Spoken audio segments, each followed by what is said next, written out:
WH words in English grammar. आज की इस वीडियो में इन सभी WH वर्ड्स का प्रयोग सीखेंगे। व्हाट टाइप मतलब किस तरह, व्हाट डू क्या करें, व्हाट एल्स और क्या, व्हाई मी मुझे क्यों, इसी तरीके से कई सारे शब्द हैं। यूज ऑफ व्हाट टाइप और इसका मतलब है किस तरह, जिसे बोलते हैं किस तरह या किस प्रकार। तो इसका स्ट्रक्चर होगा सेंटेंस बनाने के लिए what type plus helping verb होगा। हेल्पिंग वर्ब जैसे HMR, was, were, do, does, did, subject, main verb. इसके बाद अगर कोई अदर वर्ड होगा तो वो भी आप लिख सकते हैं, ऑब्जेक्ट लिख सकते हैं या फिर क्वेश्चन मार्क लगाएंगे। तुम किस तरह खाना खाते हो। What type do you eat food. What type मतलब किस तरह, वो किस तरह अंग्रेजी बोलता है। What type does he speak English.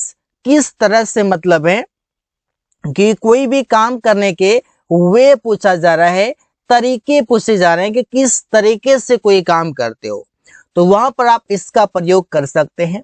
When else और इसका मतलब है और कब। इसका स्ट्रक्चर होगा when else, helping verb, subject, main verb, object और क्वेश्चन मार्क। और कब तुम पढ़ते हो, तो सेंटेंस बनाएंगे when else do you read. When else do you read, और कब तुम पढ़ते हो। रीड मतलब पढ़ना, आप चाहें तो अध्ययन करने की बात कर रहे हैं तो आप स्टडी भी कर सकते हैं। और कब वो दिल्ली जाएगा। When else will he go to Delhi. यहाँ पर सब्जेक्ट वह है तो यहाँ पर उसके लिए अंग्रेजी ही लगाना पड़ेगा। तो इस तरीके से आप प्रयोग कर सकते हैं। जैसे आप बोलते हैं और कब, तो इसका अंग्रेजी मीनिंग होगा व्हेन एल्स। और स्ट्रक्चर आपके सामने है, एग्जाम्पल आपके सामने है। इस तरीके से कई सारे बनाइए और प्रैक्टिस करिए। अगला शब्द है हाउ एल्स और इसका मतलब है और कैसे। जैसे कि how else, helping verb, subject, main verb, object, question mark. तुम और कैसे इसे करोगे, तो सेंटेंस बनेगा how else will you do it. वो और कैसे इसे सीखा। How else did he learn it. यहाँ पर फिर से वह सब्जेक्ट है, उसके लिए ही लगाएंगे। मेल है तो ही, फीमेल है तो सी। whoever और इसका मतलब है जो कोई या फिर जो कोई भी, दोनों तरीके से आप बोल सकते हैं। इसका स्ट्रक्चर होगा whoever, इसके बाद मेन वर्ब, ऑब्जेक्ट होगा। अगर टेंस के अनुसार ये चलेगा मतलब सब्जेक्ट whoever बनेगा। मैं खोज रहा हूं जो कोई गलती किया। मैं खोज रहा हूं, आई एम फाइंडिंग, ठीक है। जो कोई गलती किया, तो गलती कौन किया, जो कोई। यहाँ पर जो कोई के लिए लिखेंगे whoever। गलती किया, made a mistake. Make a mistake मतलब गलती करना। मेक का मेड हो जाएगा क्योंकि टेंस यहाँ पर पास्ट इंडेफिनिट का है। जिस किसी ने भी दरवाजा खोला, बंद नहीं किया। Whoever opened the gate, जिस किसी ने भी दरवाजा खोला, didn't close it, बंद नहीं किया। तो इस तरीके से आप इसका प्रयोग करते हैं। Whenever, whenever का मतलब है जब कभी भी। इससे whenever आएगा, फिर आप लगा सकते हैं यहाँ पर सेंटेंस आप लिख सकते हैं। जैसे कि जब कभी वो यहाँ आता है मैं बहुत खुश होता हूँ, तो जब कभी के लिए अंग्रेजी लिखेंगे whenever। वो यहाँ आता है, he comes here, कॉमा लगाएंगे, मैं बहुत खुश होता हूँ, I get very happy। इस तरीके से जब कभी भी तुम खेलने जाते हो, तुम जा सकते हो। जब कभी मतलब whenever तुम खेलने जाते हो, you go to play, तुम जा सकते हो, you can। तो इसी तरीके से सेंटेंस आप बना सकते हैं। अगला है व्हाट एवर और इसका हिंदी मतलब है जो भी। इसे व्हाट एवर और इसके बाद कोई भी सेंटेंस आप लिख सकते हैं। जो भी वो करता है मेरे लिए बहुत अच्छा है। व्हाट एवर ही डज, जो भी वो करता है, it is the best for me, मेरे लिए बहुत अच्छा है। जो भी तुम खरीदोगे मेरे लिए भी खरीदना। जो भी मतलब व्हाट एवर या व्हाटसोएवर, दोनों में से कोई भी आप प्रयोग कर सकते हैं। तुम खरीदोगे, यू बाय। टेंस फ्यूचर का है लेकिन बनेगा प्रेजेंट इंडेफिनिट में। मेरे लिए भी खरीदना, तो बाय फॉर मी। इसी तरीके से आप सेंटेंस बनाते हैं। अगला शब्द है हाउ एवर और इसका हिंदी मतलब है हालांकि। इसका प्रयोग सेंटेंस के शुरू में करते हैं, दैट मीन्स कि आप दो सेंटेंस के बीच में करते हैं। तो इस तरीके से जब भी आपको करना हो, दो सेंटेंस के बीच में प्रयोग करना हो, तो वहां पर आप इसका प्रयोग करेंगे इस मीनिंग के लिए। वो बीमार था, हालांकि वो काम करने गया। He was ill, वो बीमार था। However, हालांकि he went to work, वो काम करने गया। मैं बहुत भूखा हूँ, हालांकि फ्रिज खाली है। I am very hungry, however, हालांकि the fridge is empty, fridge खाली है। The fridge is empty, ये हो गया एक clause. I am very hungry, ये हो गया एक क्लॉज, और बीच में however का प्रयोग यहाँ पर हुआ है। Wherever, और इसका मतलब है जहां कहीं भी, उसका भी प्रयोग वही करते हैं, दो क्लाउज के दो सेंटेंस के बीच में करते हैं। जहां कहीं भी वो रहता है, मुझे सब पता है।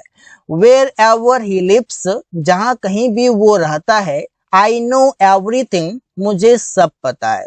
जहां कहीं भी तुम काम करते हो, मालिक तुम्हें बहुत पसंद करते हैं। Wherever you work, जहां कहीं भी, wherever you work, तुम काम करते हो। The owner likes you a lot, मालिक तुम्हें बहुत पसंद करता है। तो इसी तरीके से आप सेंटेंस बना सकते हैं।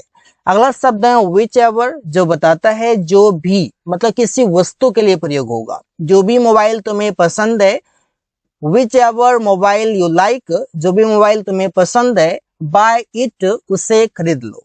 जो भी लैपटॉप तुम चलाना चाहते हो, चला सकते हो। दैट मीन्स कि यहाँ पर ऑप्शन दिया रहा है कि कई सारे लैपटॉप हैं, जो भी चलाना है चला सकते हो।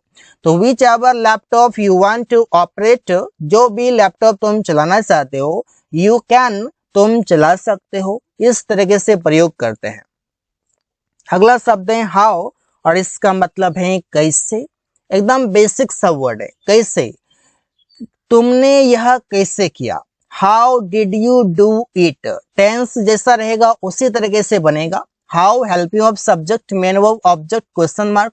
हेल्पिंग वर्ब आएगा टेंस के अनुसार, मेन वर्ब आएगा टेंस के अनुसार। हाउ तो आएगा ही, सब्जेक्ट आप अपने अनुसार ले सकते हैं। वो कैसे अंग्रेजी सीख रहा है। How is he learning English. तो इसी तरीके से सेंटेंस बनता है। अगला वर्ड है विच, और विच का मतलब है कौन सी। जैसे विच के बाद कोई भी आप नाउन लगा सकते हैं। इसके बाद helping verb subject main verb object question mark. तुम कौन सी बाइक खरीदने जा रहे हो। Which bike are you going to buy. वो कौन सी किताब पढ़ रही है। Which book is she reading. तो ऐसे ही सेंटेंस कई सारे हैं जो कि आप आसानी से बना सकते हैं। दोज, दोज का मतलब है उन्हें। अब इसका प्रयोग आप करते हैं, इसे सब्जेक्ट होगा, वर्ब होगा, दोज लगाएंगे। ये दोज जो प्रयोग करते हैं किस रूप में, जिससे कि आप दिस प्रयोग कर लेते हैं, आप दैट प्रयोग कर लेते हैं। दिस का प्लुरल होता है दिज, और दैट का प्लुरल होता है दोज। इस तरीके से होगा। मैं उन्हें नहीं जानता हूं, आई डोंट नो दोज। क्या तुम उनसे मिला, डिड यू मीट दोज। इस तरीके से प्रयोग कर सकते हैं। या फिर अगर आपको ज्यादा डाउट है, तो इनके जगह पर आप देम प्रयोग कर सकते हैं, कोई दिक्कत नहीं है। देम आप प्रयोग कर सकते हैं, I don't know them, did you meet them, इस तरीके से। हुम, हुम का मतलब है किसे, तुम किसे किताब दे रहे हो। Whom are you giving a book. Priya किसे खाना खिला रही है। हुम इज प्रिया फीडिंग फूड। तो ऐसे ही सेंटेंस आप बनाकर प्रैक्टिस कर सकते हैं। वेयर, और वेयर का मतलब है कहाँ, जिससे आप बोलते हैं where helping verb subject main verb object question mark. तुम कहाँ रहते हो। Where do you live. वे लोग कहाँ खेल रहे हैं। Where are they playing. तो वेयर का मतलब है कहाँ, इसके प्रयोग करने के तरीके, और ये रहा एग्जाम्पल। इसके बाद आप प्रैक्टिस कर सकते हैं। हु का मतलब है कौन, जैसे कि हु आएगा helping verb main verb object question mark. Tense के अनुसार ये चलेगा, मतलब है कि हु ये सब्जेक्ट के स्थान पर आएगा। दरवाजे पर कौन है। Who is at the door, कौन हल्ला कर रहा है। Who is making a noise. यहाँ पर हु हो गया सब्जेक्ट, इज हो गया verb, helping verb, making way for, और ये हो गया ऑब्जेक्ट। वाई अस, वाई अस का मतलब है हम क्यों या हमें क्यों। तुम हमें क्यों शराब पिलाते हो। Why do you make us drink wine? वे लोग क्यों हमें बाजार ले जा रहे हैं। Why are they taking us to the market? तो इसी तरीके से आप वाक्य बनाते हैं। अगला शब्द है वाई मी, और इसका मतलब है मैं क्यों। जैसे तुम मुझे क्यों पैसे देते हो, why do you give me money. Ravi क्यों मुझे किताब नहीं देगा, why will Ravi not give me a book. Why will Ravi not give me a book, Ravi क्यों मुझे किताब नहीं देगा। तो इस तरीके से आप यहाँ पर देख सकते हैं कि वाई सेंटेंस के शुरू में होगा और मी जहां पर ऑब्जेक्टिव कैसा आएगा, मेन वर्ब के बाद आएगा। व्हाट नेक्स्ट, दैट मीन्स आगे क्या। जैसे तुम आगे क्या करते हो या आगे तुम क्या करते हो, तो what will you do next, आगे तुम क्या सीख रहे हो, what are you learning next. तो इसी तरीके से आप प्रयोग कर सकते हैं। व्हाट एल्स, और इसका मतलब है और क्या, जिससे वो और क्या आजकल कर रहा है। What else is he doing nowadays, nowadays का मतलब है आजकल, व्हाट एल्स का मतलब हो गया और क्या। तुम और क्या खाना चाहते हो, what else do you want to eat. Structure इस प्रकार से, इसको आप थोड़ा सा ध्यान से देखिए, बाकी सेंटेंस काफी आसान है। हु इज ही, मतलब वो कौन, जैसे वो कौन है, हु इज ही। वो रवि के बगल में कौन है, who is he next to Ravi. तो इस तरीके से अगर आप इंडिकेट कर रहे हैं, इशारा कर रहे हैं, तो आप ही के जगह पर दैट प्रयोग करेंगे। जहां पर आप इंडिकेशन की बात करते हैं, इशारा की बात करते हैं, वहां पर दैट प्रयोग होता है। हु इज सी, मतलब वो कौन, फीमेल के लिए, वहां वो कौन है, हु इज सी देयर, वो कौन जा रही है, हु इज सी गोइंग। इस तरीके से आप प्रयोग कर सकते हैं, कोई दिक्कत नहीं है। वाई देम, मतलब है वे क्यों, जैसे वो उन्हें क्यों बुला रही है। वा इज ही कॉलिंग हिम, बुला रहा है। तुम उन्हें क्यों खाना खिलाते हो, why do you feed them food. तो इस तरीके से आप सेंटेंस को बना सकते हैं, काफी आसान है। सेंटेंस के शुरू में वाई आएगा और देम मेन वर्ब के बाद आएगा। इस तरीके से आप देख सकते हैं, यहाँ पर फीड मेन वर्ब है, कॉल मेन वर्ब है, इसके बाद है। What do, मतलब क्या करे, इससे बोलते हैं क्या करे, what to do। स्ट्रक्चर देखिए, what आएगा, to आएगा, V1 फिर क्वेश्चन मार्क, इसके बाद कोई ऑब्जेक्ट भी आ सकता है। ये स्पोकन में प्रयोग होता है, ग्रामर के अनुसार ये गलत है। क्या करें, what to do, क्या खाएं, what to eat, क्या खरीदे, what to buy, क्या पढ़े, what to read, कहाँ जाएं, where to go। इस तरह से प्रयोग कर सकते हैं। whomever, मतलब है जिसको भी या जिस किसी ने भी। इसका यहाँ पर देखिए सब्जेक्ट आएगा, वर्ब आएगा, फिर whomever आएगा। जिस किसी को भी तुम आमंत्रित करना चाहते हो, कर सकते हो। यू कैन इनवाइट, तुम आमंत्रित कर सकते हो। whomever you want, whomever के बाद सब्जेक्ट और वर्ब आएगा। इस तरह से आप प्रयोग कर सकते हैं। या फिर आप देख सकते हैं कि यू कैन इनवाइट, और इनवाइट के बाद इसका प्रयोग, मतलब आप बोल सकते हैं कि ये एक ऑब्जेक्ट के जगह पर प्रयोग होगा और इसके बाद कोई भी एक सेंटेंस भी या क्लॉज भी स्टार्ट हो सकता है। जिसको भी तुम पैसे देना चाहते हो दे सकते हो। whomever you want to give money, जिसको भी तुम पैसे देना चाहते हो, you can, तुम दे सकते हो, you are free। what का मतलब है क्या, WH वर्ड है। जैसे तुम क्या करना चाहते हो, what do you want to do, वो क्या पढ़ रहा है, what is he reading। तो इसी तरीके से आप सेंटेंस बना सकते हैं और प्रैक्टिस कर सकते हैं।